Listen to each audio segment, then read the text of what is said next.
Salut, c'est Raphaël Omar. Bienvenue dans Le Smoothie, votre podcast de préparation mentale. Je vous donne rendez-vous chaque mercredi pour partager ensemble un smoothie et voir quels sont les ingrédients nous permettant d'améliorer notre bien-être et nos performances. Belle écoute. Salut smootheur, salut smousseuse, je t'espère en pleine forme aujourd'hui pour l'épisode 220 du smoothie, que le temps passe vite encore une fois. Et la question suivante, as-tu ton carnet du hard? Alors, pourquoi est-ce que je te pose cette question? Tout simplement parce qu'on va parler d'objectifs. Les objectifs, ça a été l'un des tout premiers smoothies que j'ai fait. Je n'ai pas la liste là en tête ni sous les yeux, mais allez, je pense que l'épisode 2 ou 3, allez, en tout cas avant le 5e épisode du smoothie, on a parlé d'objectifs. Et c'est super important d'avoir de la clarté sur les objectifs. On le verra tout à l'heure, tout simplement parce que des objectifs nous guident. C'est-à-dire qu'on a un état présent et puis on a un état futur. Comme ça, on se dit « Ah tiens, j'aimerais bien aller dans cette direction. J'aimerais bien évoluer de telle ou telle manière. » Et donc, c'est en ça qu'il me semble important de revenir de temps en temps sur des méthodes pour se fixer des objectifs. Alors là, je ne vais pas aller sur les SMART, les objectifs SMART que tu connais sans doute, que tu as peut-être entendu déjà 1000 fois, qui peuvent être très bien pour clarifier un objectif, pour avoir de la clarté. Voilà, avoir un objectif qui va être spécifique, mesurable, autodéterminé, réaliste et défini dans le temps.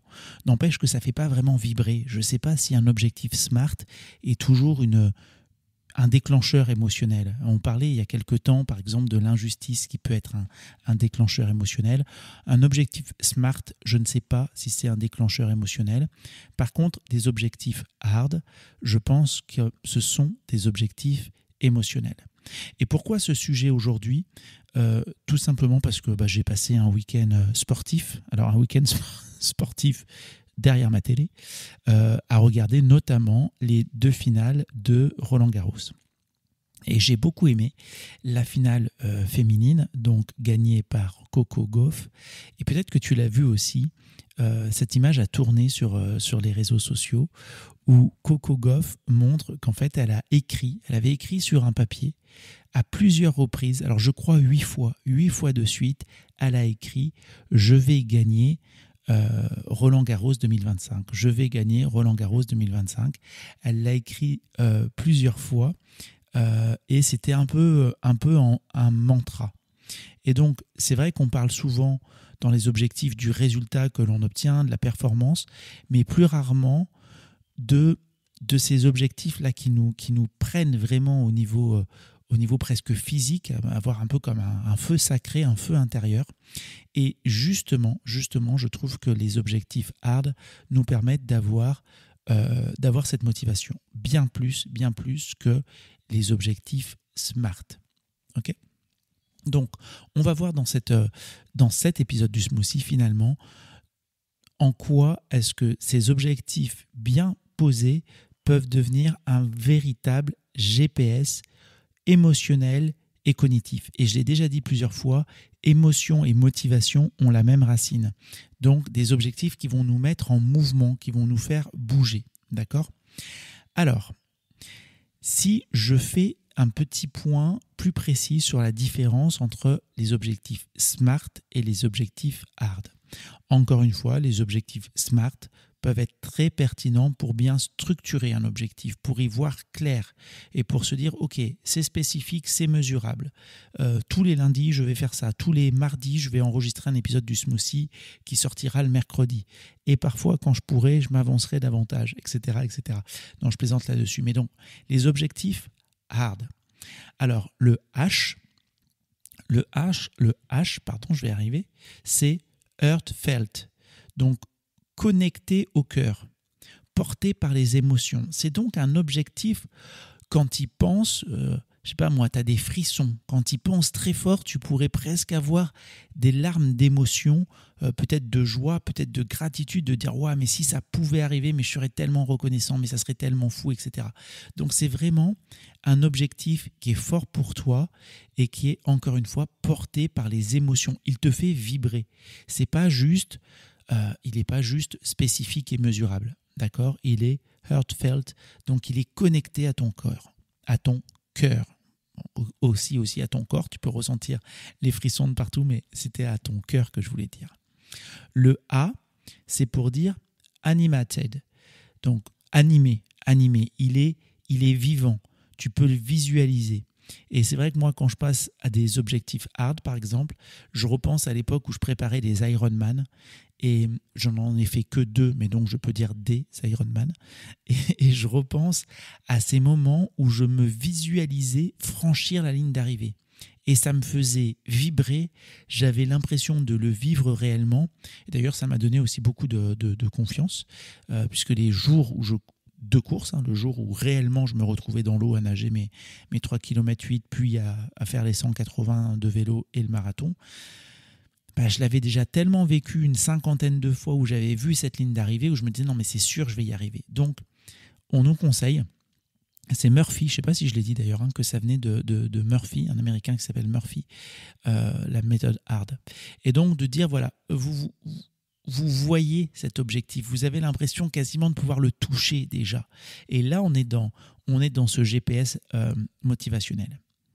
Le R, c'est required.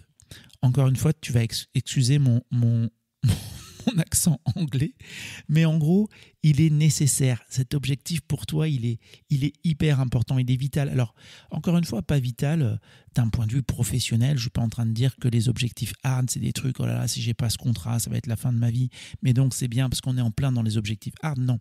Quand on dit qu'il est perçu comme nécessaire, comme essentiel, c'est en lien avec tes valeurs, c'est en lien avec la personne que tu es, c'est en lien avec ce que tu mets derrière cet objectif. D'accord ? Donc, required, il est nécessaire pour toi. Il est vital pour toi. Oui, mettons des guillemets à vital, bien entendu, mais hyper important pour toi. Et puis le D, c'est difficult, donc il est ambitieux. Il est dur, mais atteignable. C'est Linda Halal, une Québécoise, qui parlait de décalage optimal. Décalage optimal. Si la marche entre ton état présent et ton état futur n'est pas assez haute, finalement, tu vas t'ennuyer.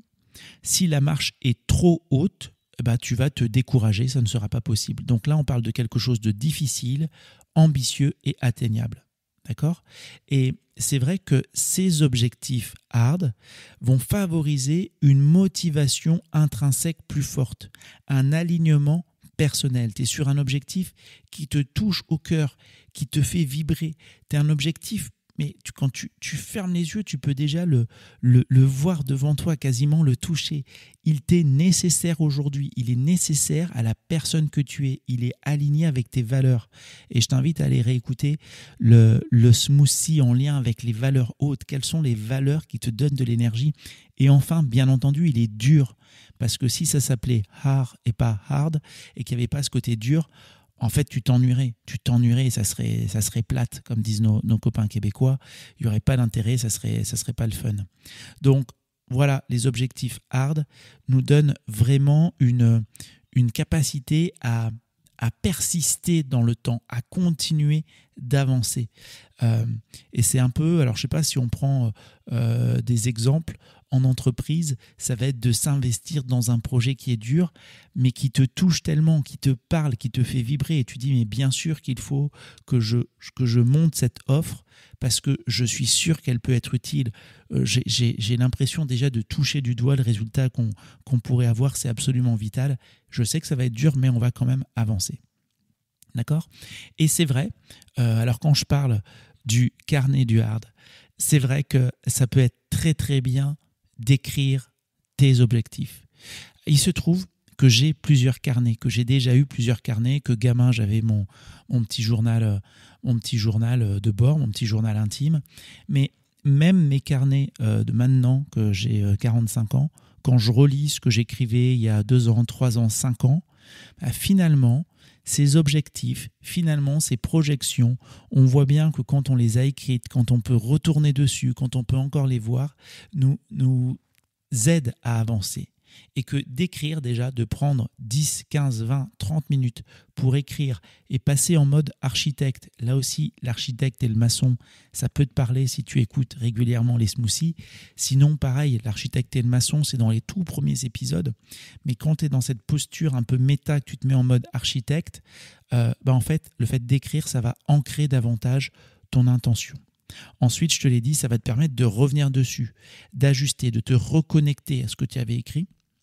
Et puis, ça va venir aussi enrichir, développer ton dialogue interne, ton discours interne, de le maintenir actif. On a fait un smoothie à 5-6 épisodes sur l'importance des mots, MOTS, des mots, de la manière dont on parle et finalement la manière dont on écrit est aussi importante. Donc les objectifs hard, je te conseille de les écrire, de les avoir devant toi. Pourquoi est-ce que c'est connecté à ton cœur? Qu'est-ce que tu ressens? Qu'est-ce que tu vois comme image là quand tu fermes les yeux et que tu imagines cet objectif atteint? Qu'est-ce que tu ressens? Pourquoi est-ce qu'il est vu comme étant nécessaire pour toi et pourquoi il est ambitieux et en même temps atteignable? Voilà, donc j'espère que tu as aimé cet épisode et que toi aussi, à partir de maintenant, tu auras aussi ton carnet. Encore une fois, pas juste pour cocher des cases et pour dire tiens, je l'ai fait, mais vraiment parce que tu vois que écrire tes objectifs, les rendre vibrants, incarnés, alignés, finalement, c'est un moyen de prendre soin de toi, de te respecter et de te donner vraiment cette énergie, cette envie d'aller au bout de tes objectifs. Voilà, encore une fois, j'espère que cet épisode t'aura plu. N'hésite pas à le partager, n'hésite pas à m'en faire tes retours, quels qu'ils soient.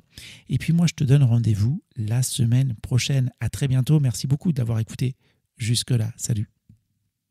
Merci d'avoir écouté cet épisode jusqu'au bout. Ce smoothie vous a plu? Alors partagez-le avec des proches ou mettez-nous la note de 5 étoiles sur votre plateforme d'écoute.